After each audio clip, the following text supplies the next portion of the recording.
ትሁት ለካሌብ አሁን ላይ ያለችበት ከባድ ችግር ምን እንደሆነ በግልጽ ነገረችው። ካሌብ የትሁትን ዝምታና ፊቷ ላይ የሚነበበውን ፍራቻ ሲመለከት ምን እንደሆነች በደንብ አድርጎ ይጠይቃታል።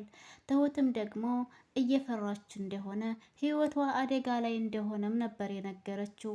ግን ደግሞ ካሌብ ምንነቱን ባላወቀው ነገር የትሁት እንደዚህ መረባበሽ ግራ ስላጋባው፣ እሺ ትሁት ለምንድን ነው እንደዚህ የፈራሹ? ምንድን ነው? ምን ተፈጥሮ ነው? እስኪ በግልጽ ንገሪኝ ሲል የሚጠይቃታል። ትሁትም ደግሞ ያላት አማራጭ አሁን ያለችበትን ችግር አንድ በአንድ ለካሌብ መንገር ስላለባት ስላወቀች ሁሉንም ነገር። ሰላም ሰላም፣ ውድና የተከበራችሁ የቻናል ቤተሰቦች እንዴት ናችሁልኝ? ሰላም ናችሁ ወይ? ደህና ናችሁ ወይ? እኔ ሰላም ነኝ አልሐምዱሊላህ። እንዴት ተለመደው ወደ ቻናሌ በአዲስ ቪዲዮ ተከስቻለሁ። ቤተሰብ ቆይታችሁ ከኔ ጋር እንዲሆን በትህትና ጠይቃችኋለሁ። ወደ ቻናሌ አዲስ የምትገቡ ከሆናችሁ ሰብስክራይብ አድርጉ። እንዲሁም ቪዲዮውን የምትመለከቱ በላይክ ጀምሩት። ቅንነት ለራስ ነው ቤተሰብ። ዛሬ እንግዲህ እንዴት ተለመደው የግፈኛዋ ሚስትና የሰራተኛዋ ፍጥጫ የሚለው ድራማ ትሁት እንደቀጠለ ነው። ትሁት አሁን ላይ እጅግ በጣም ጭንቀት ውስጥ ከባድ ችግር ውስጥ ትገኛለች። ይህንን ችግሯን ደግሞ ካሌብ አንድ በአንድ ማወቅ ስላለበት እሷም ደግሞ ያላት አማራጭ ለካሌብ ማውራት ስለሆነ በዛሬው ዕለት እንግዲህ ሁሉንም ነገር ለካሌብ እያስረዳችሁ ነው። እያስረዳችሁም ደግሞ አንድ በአንድ ስለ ህይወቷ እንዲሁም ደግሞ ህይወቷ ምን አይነት አደጋ ላይ እንዳለም ነበር። እሱም ደግሞ እንግዲህ ክፍለ ሀገር ፍቅረኛ እንደነበራት እዛም በጣም ሲያሰቃያት እንደኖርና ከዛ እንደምንም ብላ አምልጣ ወደ አሁን ወዳለችበት ቦታ ከመጣች በኋላም ደግሞ አሁንም ተከትሎ መጥቶ እዚህም እያሰቃያትና እያስፈራራት እንደሆነም ነበረ ለካሌብ እያስረዳችው። ትሁትም በጣም ሲያሰቃያትና ህይወቷን ሊረብሸው እንደመጣ ስለገባት እንዲሁም ደግሞ ከእሷም አልፎ አባባና ካሌብን ይጎዳብኛል ብላ ስላሰበች በባለፈው አባባን ያገተውን ሰውዬ ይሄንን ፍቅረኛዋን እንዲያግትላትም አናግረው ነበረ። ልጁም በተባለው መሰረት ያንን ሰውዬ አግቶታል። ግን ደግሞ እንዴት ታገተ ነበረ ትሁትም የምታውቀውናም አሁን ላይ ግን ወደ ቦታው ሲሄዱ የታገተው ሰውዬ እንደጠፋና ይሄንን ነገር ትሁት እንደሆነች ያደረገችው ከሰማ ሊገላትም እንደሚችል ነበረ ለካሌብ እየነገረችውና ምክንያቱም ሰውየው ማን እንዳሳገተው አያውቅም። ልጁም አግት በተባለው መሰረት ነበረ ያገተው። አጋቹንም አሸንፎ የትሁት ፍቅረኛ እንግዲህ ከቦታው አምልጧል፣ ተሰውሯል ማለት ነው። ካሌብም ይህንን ሁላ ጭንቀቷን ካወራችለት በኋላ ትሁትን ከዚህ በኋላ አንቺን መንካት የሚፈልግ ሰው መጀመሪያ እኔን ማለፍ አለበት። እኔን ሳያልፍ አንቺን ምንም ነገር ሊያደርግሽ አይችልም። ሁል ጊዜም ቢሆን ከጎንሽ አለሁልሽ። አንቺ ማለት ለኛ ብዙ ነገር ውለሽልናል። ስለዚህ ለዛ ለውለታሽ ምላሽ ደግሞ አንቺን በደንብ አድርጌ መጠበቅ እንዳለብኝ ተረድቻለሁ። እናም ምንም አይነት ስጋትና ሀሳብ አይግባሽ።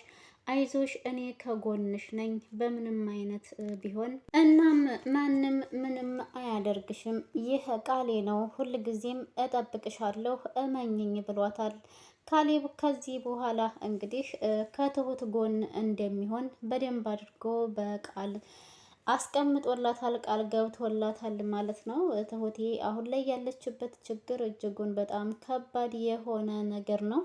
ይህንን ፍቅረኛዋን እሷ እንዳሳገተችው ከሰማ ደግሞ እውነትም በህይወቷ ላይ ከባድ እርምጃ ሊወስድባት እንደሚችልም እየታወቀ ነው። ሰውየው በጣም ኃይለኛና ክፉ ነው።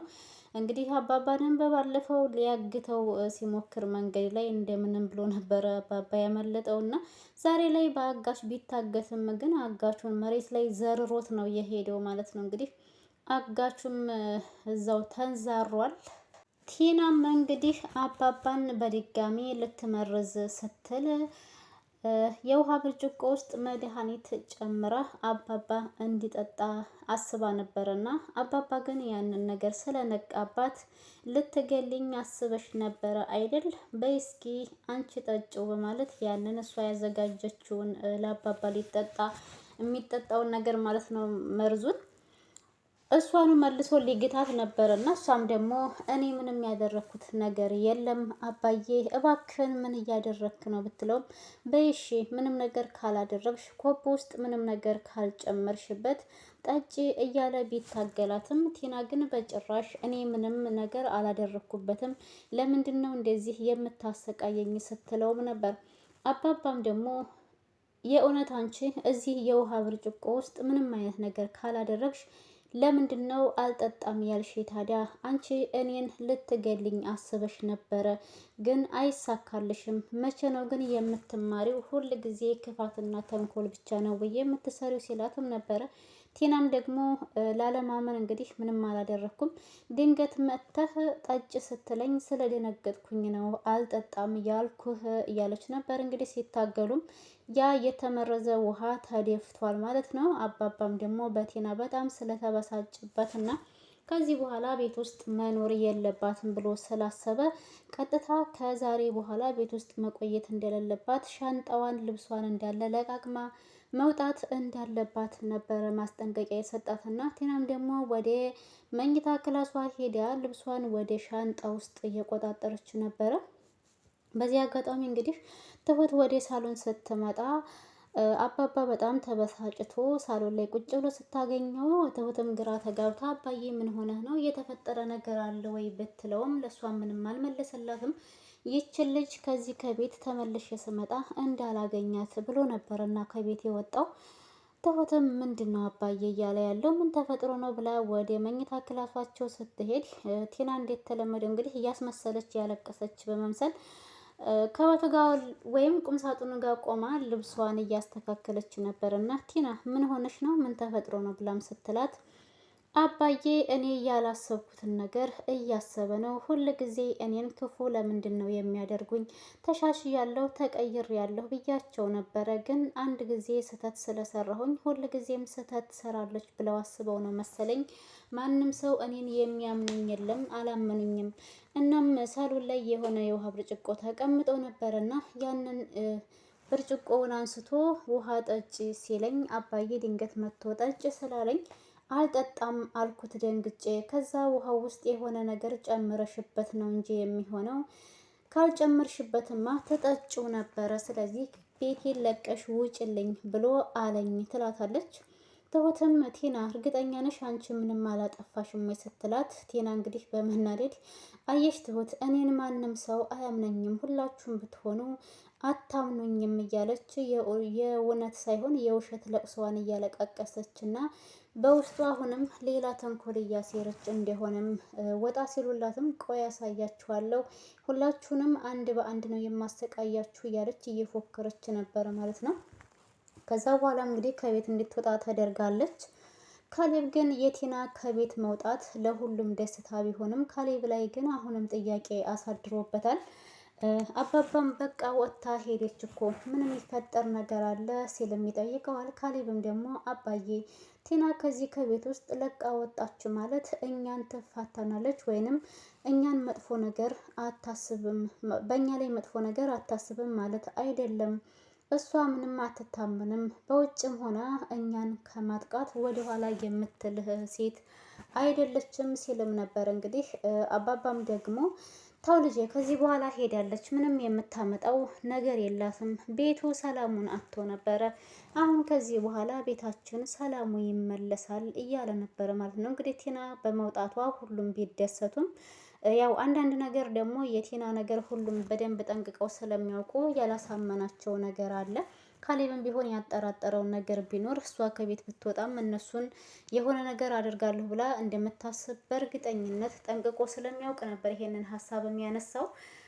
እርግጠኛ ነኝ። አዎ ቲና ደግሞ ተንኮል እንዳሰበችባቸውናም እያወራችም እንደነበረ በግልጽ ይታወቃል። ከቤታቸው ብትወጣም እሷ ወደ ኋላ የምትል ሰው አይደለችም ማለት ነው ቤተሰብ እንግዲህ ካሌብም ትሁትን እኔ አለሁልሽ፣ ማንም ሰው ከዚህ በኋላ አይነካሽም፣ ቃል ገብቼልሻለሁ ልጠብቅሽ ብሏታል። የእውነትም ካሌብ ትሁትን በደንብ ይጠብቃታል፣ ምንም አይነት አደጋ አይደርስባትም ወይ የሚለውን እንግዲህ በቀጣይ ክፍል ነው የምናየው። ቴናም እንዳያችኋት መንገድ ላይ መኪና አደጋ ደርሶባታል ማለት ነው። ይህ ነገር ምን ይሆናል ወደፊት አብረን ነው የምናየው። ነገ ይለቀቅልናል። ለነበረን ቆይታ ከልብ አመሰግናለሁ። ከተመቻችሁ ላይክ፣ ሸር፣ ሰብስክራይብ ማድረጋችሁን አትርሱ። ሀሳብ አስተያየት ካላችሁ ኮሜንት ላይ አስቀምጡልኝ። አበረታቱኝ፣ አይከፈልበትም። ቅንነት ለራስ ነው። ቤተሰብ ቅንነት ለራስ ነው። ሁላችንም ቅኖች እንሁን። መምጣታችሁ ካልቀረ ደግሞ ላይክ አድርጉ። ቢያንስ ቪዲዮ በእርግጥ ጨርሳችሁ እንደማታዳምጡ 100% እርግጠኛ ነኝ፣ ግን ላይክ አድርጉ።